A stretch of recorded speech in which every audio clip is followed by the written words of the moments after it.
Olá pessoal, tudo bem? Hoje a gente vai falar para o curso de Psicologia, na disciplina Psicologia, Ciência e Profissão, ok? Então essa é a aula 4, cujo título é Psicologia, Ética, Moral e o Código de Ética Profissional. Pessoal, só para esclarecer algumas questões.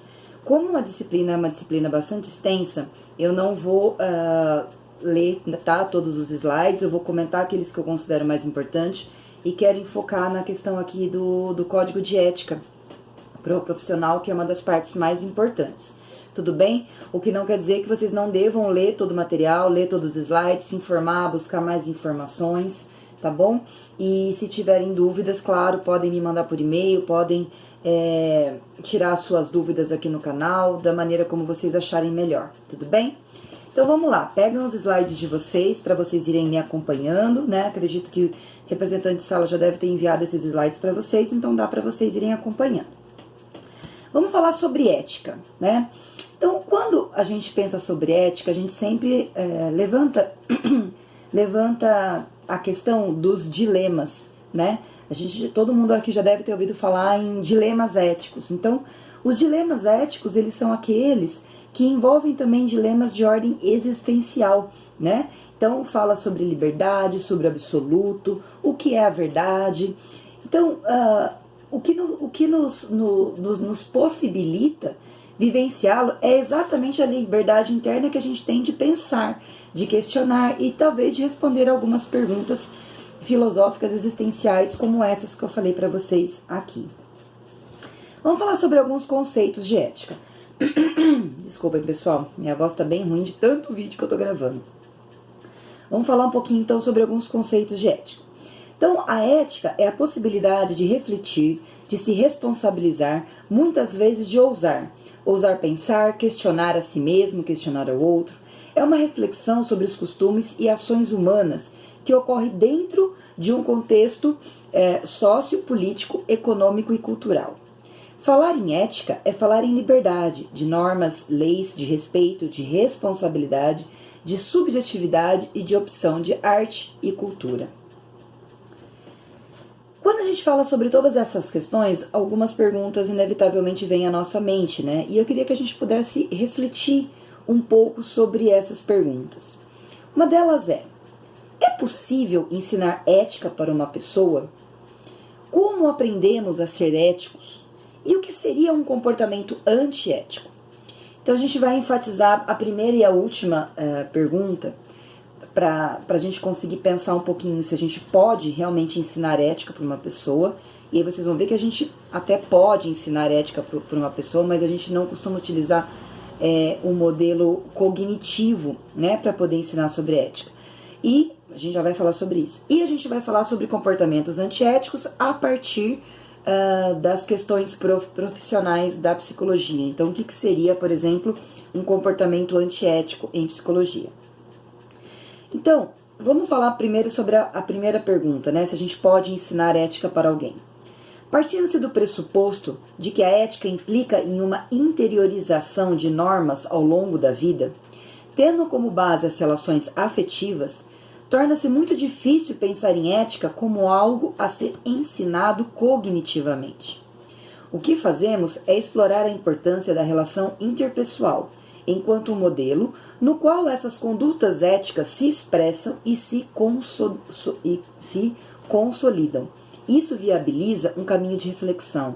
Isso significa que, muito mais do que a gente ensinar ética cognitivamente, a gente precisa fazer com que a pessoa ela vá percebendo que ela já foi aprendendo muito sobre ética ao longo da história de vida dela, né? Com a família, com a escola, com os modelos.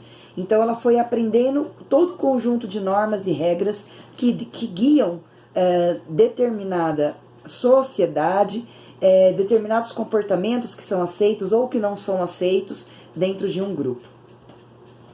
Então, aí eu falei para vocês sobre a questão da ética na sociedade. Vamos falar um pouco sobre isso. As transformações sofridas pela sociedade por questões econômicas, políticas, sociais ou descobertas científicas geram questionamento de valores e dilemas éticos. A tentativa é formar seres humanos menos alienados e manipuláveis, que possam usufruir de novos conhecimentos sem perder ou perverter a sua liberdade. Então, quando a gente ensina uma pessoa sobre os seus direitos, quando uma pessoa tem conhecimento sobre o contexto em que ela vive, quais são os direitos que ela tem, quais são as lutas que ela pertence, isso faz com que essa pessoa ela seja menos manipulada, né, e menos alienada. Então, tudo isso também está relacionado aí com as questões éticas. A gente precisa pensar que uma pessoa ética também é uma pessoa que conhece de si e conhece do outro, conhece do mundo em que habita. Os dilemas éticos estão sempre presentes em situações passíveis de desencadearem conflitos de interesse, sejam esses conflitos religiosos, educacionais, econômicos, ideológicos, sociais, científicos, assistenciais ou pessoais. Todo mundo aqui já deve ter ouvido alguém falar que, nossa, estou vivendo um dilema ético, né? Então, esses dilemas éticos, eles são muito comuns, né? Então, um dilema ético, um exemplo de um dilema ético. Estou com fome, minha família está com fome, e eu não tenho dinheiro. Seria ético eu roubar para matar a fome? Né? Sabemos que roubar é um comportamento social antiético. Mas quando a gente fala de matar a fome, será que isso muda? Então, é disso que nós estamos falando, é isso que se torna um dilema ético, né? Existe uma dúvida. Quando essas dúvidas, quando esses dilemas, eles permeiam a área de conhecimento da filosofia e da medicina, nós falamos então da bioética. Então, o que seria a bioética? Vou ler aqui para vocês. Existem várias definições para o termo bioética. Do grego bios, vida, e ética, né? Uma das mais completas diz que a bioética é um conjunto de pesquisas, discursos e práticas, normalmente multidisciplinares, cuja finalidade é esclarecer e resolver questões éticas suscitadas pelos avanços e pela aplicação da medicina e da biologia. A bioética, portanto, tem forte ligação com a filosofia, pois discute as questões éticas e considera a responsabilidade moral dos cientistas em suas pesquisas e práticas. Vocês conseguem pensar em um exemplo de questões relacionadas à bioética? A gente pode pensar quando estava naquele questionamento em relação à clonagem. Vocês se lembram? Já tem um tempo. Na verdade, até hoje, né? Essa questão de pesquisas relacionadas à clonagem ainda geram muita discussão relacionada à bioética. Temos também, tinha-se mais, né? Ainda tem um pouco, mas se tinha mais questões como essa há um tempo atrás, quando se começou a fazer as inseminações artificiais, ou quando se teve, né, o primeiro bebê in vitro. Lembra quando começou essas inseminações? Bebê de proveta, inseminação. Então, tudo isso gerou muitas questões éticas. Até hoje a gente ainda tem algumas questões que devem ser bastante trabalhadas, congelamento de óvulos, né? Então, tudo isso a gente ainda está em um processo de muita discussão em relação a questões como essa que envolvem, então, a bioética. Bom, muito bem. Vamos agora, então, falar um pouco sobre a questão do código de ética profissional do psicólogo, que acredito que é uma das partes mais importantes aqui para a nossa aula. Quando a gente fala sobre código de ética profissional, a primeira coisa que eu quero orientar vocês todo profissional de psicologia, todo bom profissional de psicologia precisa necessariamente conhecer o código de ética profissional. Esse código, pessoal, ele pode ser encontrado facilmente nos sites do CRP e do CFP, tá? Mas, além disso, eu coloquei aqui para vocês o link para vocês já terem acesso direto no PDF dele. Então, vocês devem baixar, devem guardar com muito carinho o nosso código de ética, não só guardar, mas estudar esse código de ética, para que vocês vão ao longo da formação já conhecendo, tudo bem? Então, estudem o código de ética, porque isso é muito importante. Na aula de hoje, eu quero falar para vocês sobre alguns princípios do código de ética. Que princípios são esses? A gente vai falar sobre 4 princípios muito importantes do código de ética, que é não maleficência, a beneficência, a autonomia e a justiça. Então, o que seria cada um desses 4 princípios no qual o nosso código de ética está embasado? Então, o que seria a não maleficência e a beneficência? Na prática, é difícil diferenciar a não maleficência da beneficência, né? Porque a gente entende que não maleficência seria exatamente a beneficência. Então, o profissional está sendo maleficente se, por exemplo, fizer uso de técnicas ainda não reconhecidas pela ciência ou se realizar procedimentos de pesquisa não aprovados pelo Comitê de Ética em pesquisa com seres humanos. Então, sempre que eu utilizo técnicas não reconhecidas pelos órgãos competentes, sempre quando eu faço uso de alguma técnica que ainda não tem validação científica, se eu crio um instrumento de avaliação psicológico a partir da minha própria experiência profissional e não tenho a preocupação em validar esse instrumento, não tenho a preocupação em pesquisar, né, a validade desse instrumento, então eu estou cometendo um comportamento antiético, eu estou sendo maleficente na minha profissão, ok? O que diz o princípio da autonomia? O princípio da autonomia é respeitado quando estabelecemos um contrato de trabalho claro, objetivo, em qualquer modalidade de atuação, esclarecendo sobre os objetivos, alcance do trabalho, propósitos e os riscos que envolvem esse trabalho. Aqui, pessoal, um exemplo disso é você fazer um contrato de trabalho no qual fique muito claro quais são as regras e normas do seu trabalho para que o paciente tenha a autonomia suficiente para ele poder decidir.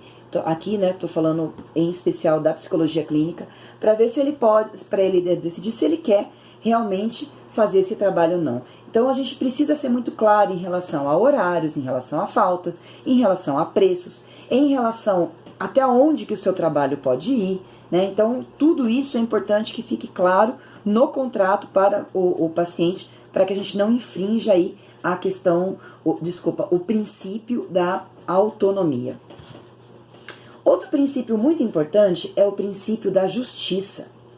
O princípio da justiça, ele é perpetuado quando lutamos pelos direitos humanos, pelos direitos das crianças, dos jovens, das mulheres, dos idosos, quando denunciamos violações à vida, à liberdade, à discriminação envolvendo gênero, raça, cor, condição social ou condições inadequadas de prestação de serviços ou quando a gente também faz denúncias de tratamento desumanos.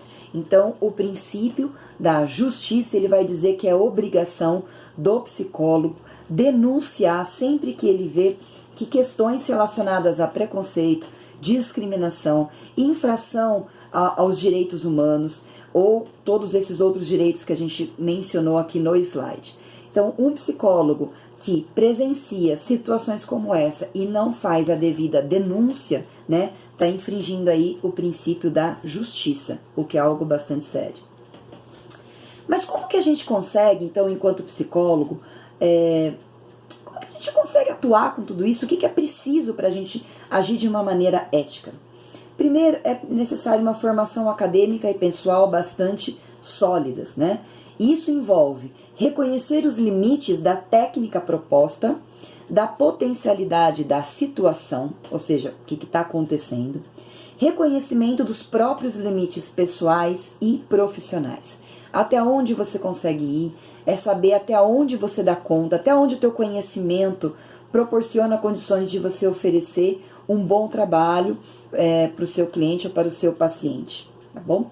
Além disso, nós não podemos esquecer que precisamos, né, daquele tripézinho que a gente sempre fala em psicologia, que é o que nos dá suporte para poder trabalhar da maneira adequada, que é o trabalho pessoal de análise, que é a psicoterapia pessoal, principalmente para quem vai atuar na área clínica ou na área da saúde, supervisão e grupo de estudos, tá bom? Então, são esses os recursos que nós temos para que a gente possa tá atuando de uma maneira ética. Isso é muito importante. A gente não pode esquecer, eu costumo frisar isso sempre com os meus alunos, ressalto isso com os meus alunos de psicologia, que em psicologia nós somos o nosso próprio instrumento de trabalho. O que quer dizer isso, pessoal? Quer dizer que tudo que envolve o nosso próprio autoconhecimento, tudo que envolve a nossa condição de realizar bem o nosso trabalho, ele precisa passar pelo nosso ajuste pessoal. Então, para que a gente esteja com o nosso próprio instrumento de trabalho, né, que somos nós, calibradinhos para poder atender bem o paciente, a gente precisa dessas condições que eu mencionei para vocês agora. Terapia pessoal, supervisão e grupo de estudos ao longo da formação e depois de formado, mais ainda. Tudo bem até aqui? Muito bem. Então, um código de ética profissional, ele procura fomentar a autorreflexão exigida de cada uma de suas práticas. A missão principal de um código de ética profissional não é normatizar a natureza do trabalho, mas assegurar um padrão de conduta que fortaleça o reconhecimento social daquela profissão. Isso é bastante sério e eu quero frisar para vocês algo que não deve ser esquecido. Qual é a função de um código de ética? Código de ética não é dizer como você deve conduzir o seu trabalho, mas quais são os embasamentos que você deve seguir, qual é o limite que você pode ir, até onde você pode ir e até onde você não deve ir. Então, o código de ética, ele vai nortear o seu trabalho e não ditar o seu trabalho. Tudo bem? Então, isso é bastante importante. No próximo slide, eu coloquei para vocês, como eu disse lá no começo, o site de acesso para vocês fazerem o download do PDF do Código de Ética Profissional do Psicólogo, que o mais atual, o mais recente que nós temos até a data de hoje, é o código que foi reformulado em 2005, tá bom? Então, por favor, pessoal, baixem esse material, leiam esse material, porque ele vai ser fundamental aí para a formação de vocês. Lembrando, então, que os princípios fundamentais, né, do nosso Código de Ética, ele exige que o trabalho do psicólogo se baseie no respeito e na promoção de liberdade, dignidade, igualdade e integridade do ser humano, apoiado sempre nos valores que embasam a Declaração Universal dos Direitos Humanos. Então, a Declaração Universal dos Direitos Humanos, ela é a base para a construção também do nosso Código de Ética, no que diz respeito a esses princípios fundamentais que eu mencionei para vocês agora, ok?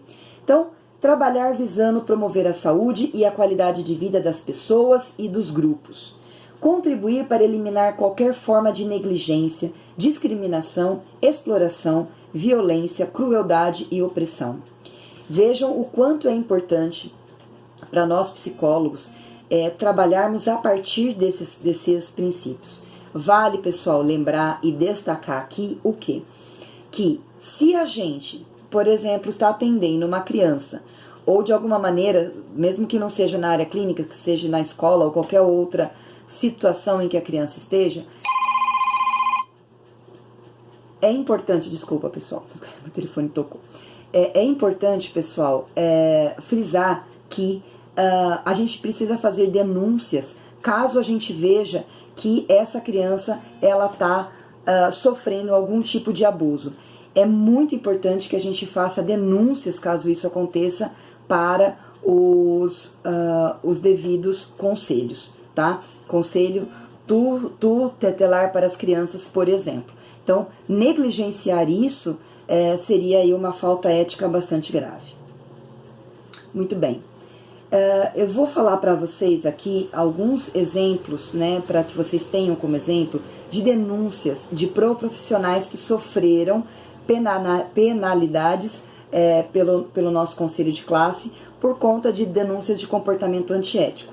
Tudo bem? Só para vocês terem aí uma ideia. Veja só.